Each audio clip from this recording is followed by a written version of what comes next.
Good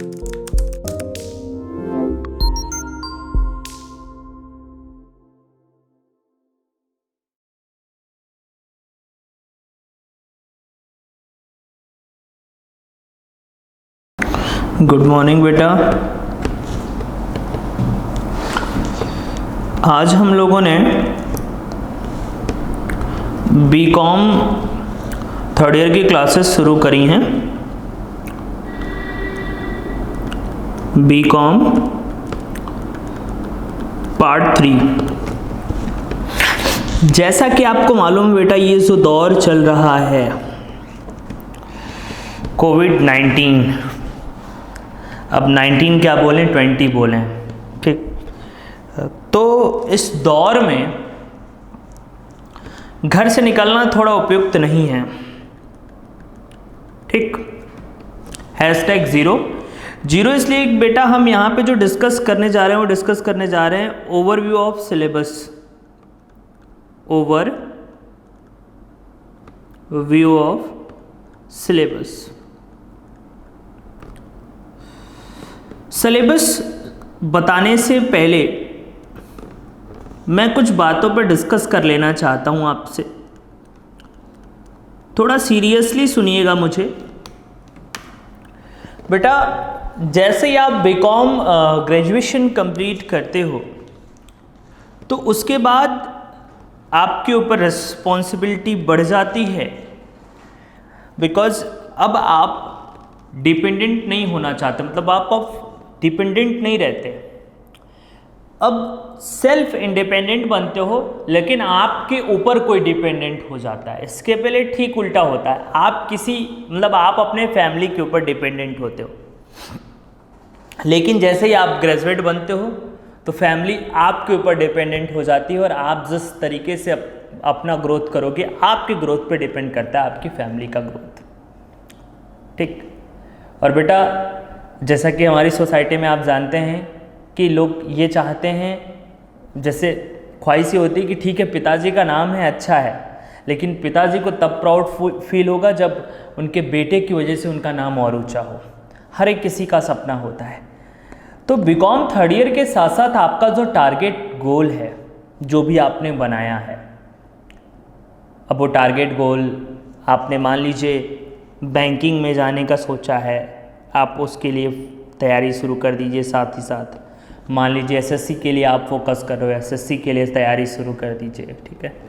मान लो आप MCom करना चाहते हो, उसके बाद आप प्रोफेसर बनना चाहते हो, तो उसके लिए आप तैयारी शुरू कर दीजिए। आप एमबीए में एडमिशन लेना चाहते हो, उसके लिए आप तैयारी शुरू कर दीजिए। आप यूपीपीसीएल में अकाउंटेंट बनना चाहते हो, यूपीपीसीएल में आप अकाउंटेंट बनना चाहते हो, उसके लिए तैयारी शुरू कर दीजिए। आप UPSSC देना चाहते हो, आप उसके लिए तैयारी शुरू कर दीजिए। अब जहाँ भी जाना चाहते हो आप उसके लिए तैयारी शुरू कर दीजिए। आप CA बनना चाहते हो, आप CS बनना चाहते हो, आप CMA बनना चाहते हो, उसके लिए तैयारी शुरू कर दीजिए।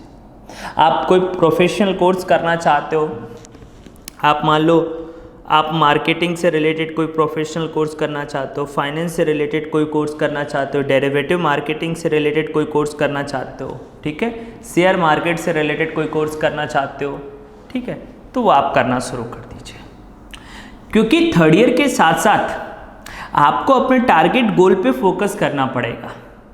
और बेटा अब हम बहुत ज़्यादा नहीं बोल सकते, जिस देश में एजुकेशन के लिए कोई पॉलिसी नहीं है, पिछले मार्च से ये पेंडेमिक दौर चल रहा है, इसमें हम सभी ने सब चीज़ के लिए पॉलिसी बना ली, बट एजुकेशन के लिए कोई पॉलिसी नहीं बनाई, ठीक। तो अब उसके लिए क्या बोलना, ठीक है। तो आप ये मान लीजिए कि जो पार्ट 1 और पार्ट 2 के बच्चे हैं वो प्रमोट हो चुके हैं, ठीक है, और आपके जो परसेंटेज हैं वो नेक्स्ट ईयर के जो आपके रिजल्ट होंगे उसके बेसिस पे आपके परसेंटेज डिक्लेयर्ड होंगे, जहाँ तक मुझे लगता है। फिर सरकार की अगर कोई पॉलिसी आ जाती है तो उसमें हम कुछ नहीं कर सकते। ये this is my point of view है, ठीक है। तो इसको आप अन्यथा में नहीं लेंगे, ठीक। अब और हम इंतज़ार करके नहीं बैठ सकते।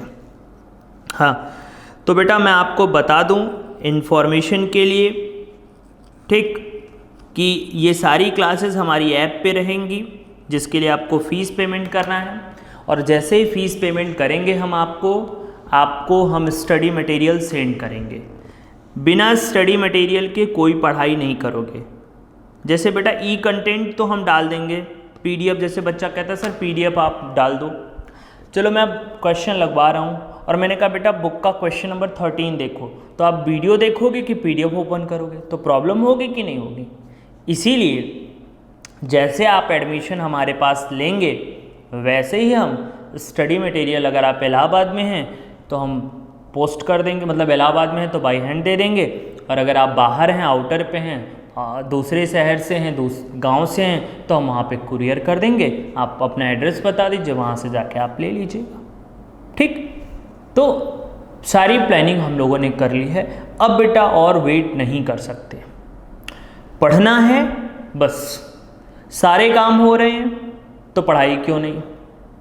ठीक है, वो अलग की बात है, सरकार ने इस पर कोई पॉलिसी नहीं बनाई, हर चीज़ के लिए उसने पॉलिसी बनाई। इवन दारू की दुकानों के लिए बहुत ज़्यादा उन्होंने जो है कि फोकस किया।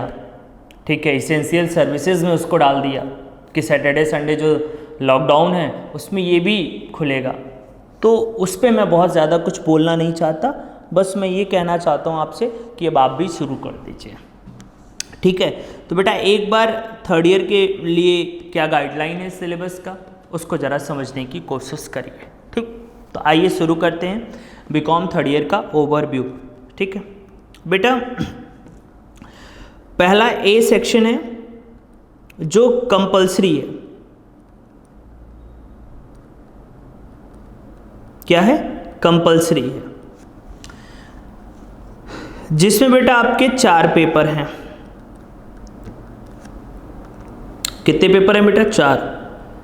फर्स्ट जो है वो है इनकम टैक्स एंड लॉ। ठीक, income tax and law. Second जो है आपका वो है कॉर्पोरेट अकाउंटिंग। ठीक है, थर्ड जो है आपका मार्केटिंग मैनेजमेंट। सर साथ में लिख सकते हैं? जी बाबू, आप ही के लिए तो बता रहे हैं। ठीक, पांचवा है बेटा ह्यूमन रिसोर्स मैनेजमेंट, और सॉरी चौथा है ह्यूमन रिसोर्स मैनेजमेंट HRM। बेटा टोटल जो पेपर हैं वो आपके 4 हैं जो कंपलसरी हैं। आपके थर्ड ईयर में 5, 6, 7। जो 5 और 6 है बेटा ये इलेक्टेड है। इलेक्टेड मतलब बेटा आपको चूज करना है बीकॉम थर्ड ईयर में। 4 पेपर कंपलसरी हैं, 5वां और 6वां पेपर जो है वो इलेक्टेड है बेटा, मतलब आपको ऑप्शन चूज करना है। और इसके लिए जो ऑप्शन दिए हैं उन्होंने वो 4 ग्रुप दिए हैं। ग्रुप 1,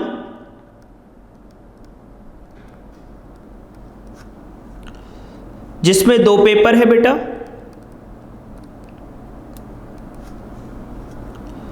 ग्रुप 2,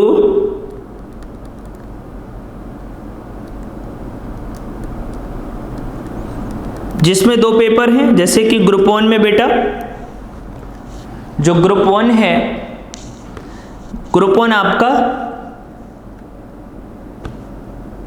इंश्योरेंस, मान लीजिए इंश्योरेंस है। ठीक, इसमें 2 पेपर हैं बेटा आपके इंश्योरेंस में। हाँ भैया, तो बेटा 4 पेपर आपके कंपलसरी हैं और 2 पेपर आपको इलेक्ट करना है।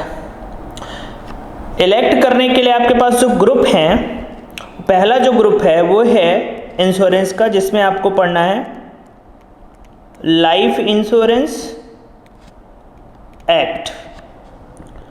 ठीक, दूसरा जो पढ़ना है वो पढ़ना है इंश्योरेंस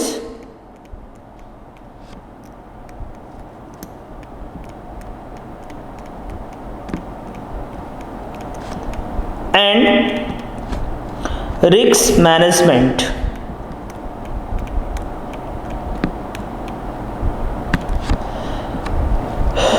बेटा ये भी 100 मार्क्स का है, ये भी 100 मार्क्स का है, ठीक, और ये भी 100, 100, 100 और 100 का है, ठीक। अच्छा, फिर बेटा ग्रुप 2 में लॉ का ग्रुप है, लॉ,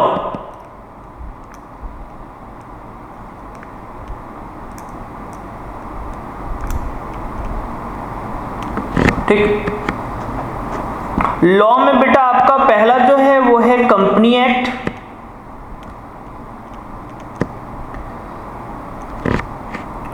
और दूसरा जो है बेटा वो कॉरपोरेट एंड लेबर लॉ, ठीक। बेटा ये जो है ये भी 100 मार्क्स का है और ये भी 100 मार्क्स का है, ठीक। फिर बेटा थर्ड ग्रुप आ जाइए, थर्ड ग्रुप पे, ग्रुप थर्ड बेटा बैंकिंग का है, ठीक। तो बैंकिंग में बेटा आपके इसमें भी 2 सब्जेक्ट हैं, पहला है बैंकिंग रेगुलेशन एक्ट 1949 और दूसरा है फॉरेन एक्सचेंज, ठीक। और बेटा आपको बता दें कि ये भी 100 मार्क्स का है और ये भी 100 मार्क्स का है। ग्रुप 4 सर आप मेरे साथ लिख सकते हो, ग्रुप 4 जो है वो फाइनेंशियल मैनेजमेंट का है,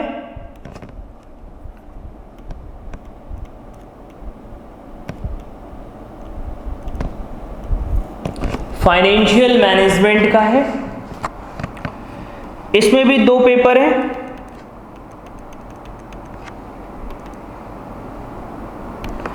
पहला जो है वो आपका फाइनेंशियल मैनेजमेंट है,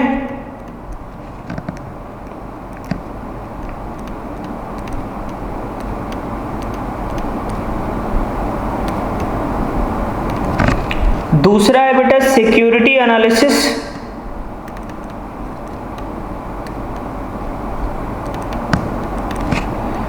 एंड पोर्टफोलियो मैनेजमेंट।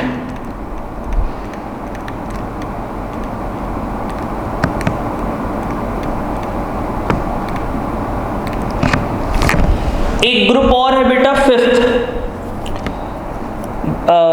एक और बात बता दे बेटा, ये भी 100 मार्क्स का, ये भी 100 मार्क्स का। एक ग्रुप और है बेटा ग्रुप 5, इसमें भी 2 पेपर है, एक में बेटा मैथ्स है और एक कंप्यूटर है। आपको बता दें ये भी 100 मार्क्स का है, ये भी 100 मार्क्स का है। अब बेटा जरा बातों को सुनना, 4 पेपर आपके कंपलसरी हैं, क्लियर है यहां तक? कितने पेपर कंपलसरी हैं बेटा? 4 पेपर आपके कंपलसरी हैं,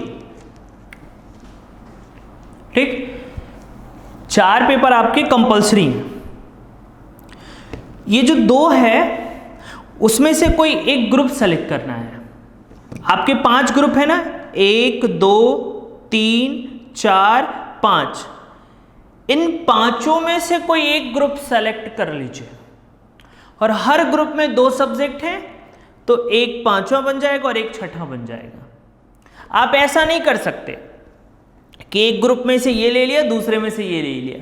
मान लो सर ये इसमें से पसंद है, इस वाले ग्रुप से ये उठा लिया और इस वाले ग्रुप से ये उठा लिया। नहीं, सब्जेक्ट नहीं सेलेक्ट करना है, याद रखेंगे। यहां पे सब्जेक्ट नहीं लेना है आपको, क्या सेलेक्ट करना है? ग्रुप।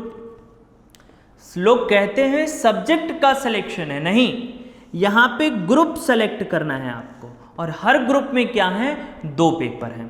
तो जो ग्रुप आप सेलेक्ट करेंगे उसके दोनों पेपर आपको पढ़ने पड़ेंगे। जैसे मान लीजिए आपने इंश्योरेंस सेलेक्ट कर लिया, तो इंश्योरेंस के दोनों पेपर आपको पढ़ने होंगे। मान लीजिए आपने लॉ सेलेक्ट कर लिया, तो आपको लॉ के दोनों पेपर पढ़ने होंगे। अब सवाल ये उठता है कि सर कौन सा ग्रुप इलेक्ट करें? ये मेरे लिए सबसे इंपॉर्टेंट, मतलब थोड़ा सा बच्चों को कंफ्यूजन ये होता है कि कौन सा ग्रुप लें। तो मैं बता दूं, इलाहाबाद में बेटा 90% लोग इंश्योरेंस लेते हैं। इलाहाबाद यूनिवर्सिटी के 90% स्टूडेंट इंश्योरेंस लेते हैं, बिकॉज इंश्योरेंस में आपके मार्क्स बहुत अच्छे आते हैं। अच्छे आते हैं इसलिए कि 90% लोग लेते हैं, तो बस इसलिए अच्छे आते हैं। और उसके पीछे का रीज़न मैं पब्लिकली यूट्यूब चैनल पे नहीं बोल सकता, ठीक है, या ऑनलाइन क्लासेस में नहीं बोल सकता। हाँ, ऑफलाइन क्लासेस होता तो मैं बता देता, ठीक है। तो इंश्योरेंस अगर आपका मन हो तो इंश्योरेंस ले लीजिए, कॉमन बच्चा जो भी जिसको लेना हो इंश्योरेंस ले लो। लॉ बेटा जिन बच्चों को CA, CS, CMA या LLB में जाना है, वो ये ग्रुप इलेक्ट कर सकते हैं लॉ।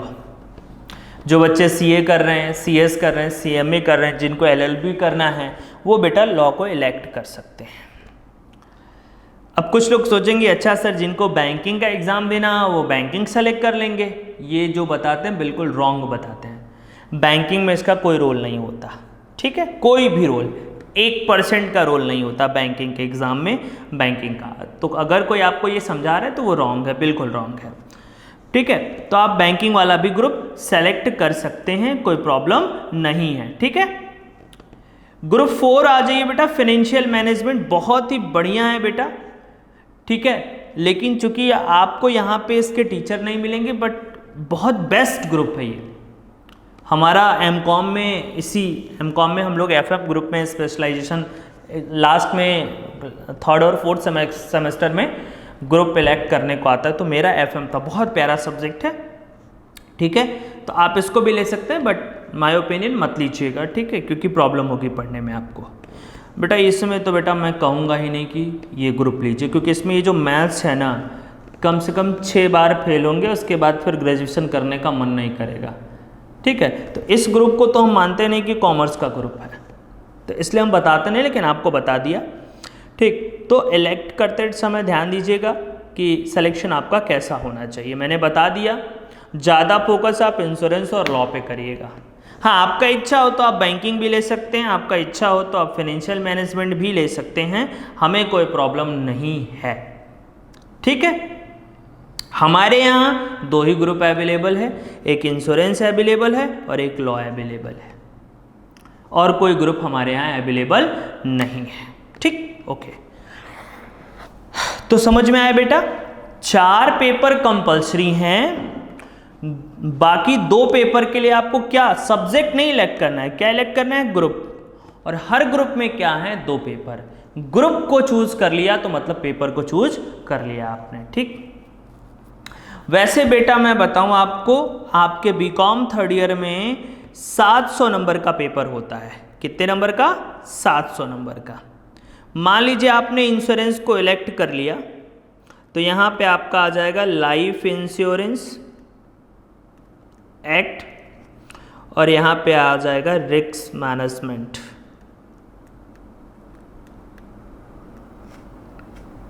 बेटा ये 100 और ये 100, टोटल कितने हो गए बेटा? 600। तो फर्स्ट ईयर में भी कितने के थे? 600 के थे। सेकेंड ईयर में भी कितने के थे? 600 के। यहाँ पे बेटा 700 का होता है, वाइबा होता है आपका, वो भी 100 मार्क्स का, ग्रेड नहीं मिलता है। 100 का क्या होता है? वाइबा। और टोटल कितने के हो गए बेटा? 700। तो बीकॉम 3rd ईयर में सुन लो कान खोल के, बीकॉम 3rd ईयर में आपका जो टोटल होता है वो कितने नंबर का होता है? 700 का होता है। फर्स्ट ईयर में कितने का होता है? फर्स्ट ईयर में कितने का होता है? 6 का। सेकेंड ईयर में 6 का। थर्ड ईयर में कितने का? 700 का। और 60% लाने के लिए आपको कितना नंबर चाहिए? 420। पहले 60% लाने के लिए कितना चाहिए था? 360। बट अब बेटा अब जो है वो कितना चाहिए? 420। तब जाके आपका कितना आएगा? 60%। ठीक है, बात समझ में आई? तो इन सारी बातों को ध्यान में रखिएगा। ये मेरा सिलेबस ओवरव्यू है बेटा। ठीक है, मैंने आपको पूरा सिलेबस बता दिया। 5 ग्रुप नहीं बेटा, 4 ग्रुप रखिएगा अपने पास। ठीक है, मैथ्स और कंप्यूटर लेने की रिक्वायरमेंट नहीं है। ठीक है, तो ओवरव्यू समझ में आया? अभी जो बेटा हम शुरू करने जा रहे हैं, अभी जो क्लासेस शुरू करने जा रहे हैं वो इनकम टैक्स और कॉर्पोरेट अकाउंटिंग की क्लासेस हम शुरू करेंगे। किसकी? इनकम टैक्स की और कॉर्पोरेट अकाउंटिंग की क्लासेस शुरू करेंगे। फिर उसके बाद बेटा थ्योरेटिकल क्लासेस हम बाद में शुरू करेंगे। अभी आपको न्यूमेरिकल शुरू करना है। ठीक है, और जैसे ही आप फीस सबमिट करेंगे, एड्रेस देंगे, हम आपको स्टडी मैट भेजेंगे। उसके बाद आप अपनी पढ़ाई शुरू कर दीजिए। 2-4-10 दिन आप बिना स्टडी मैट के भी पढ़ सकते हैं। तो थैंक यू सो मच। मिलते हैं एक नई उम्मीद के साथ। Thank you.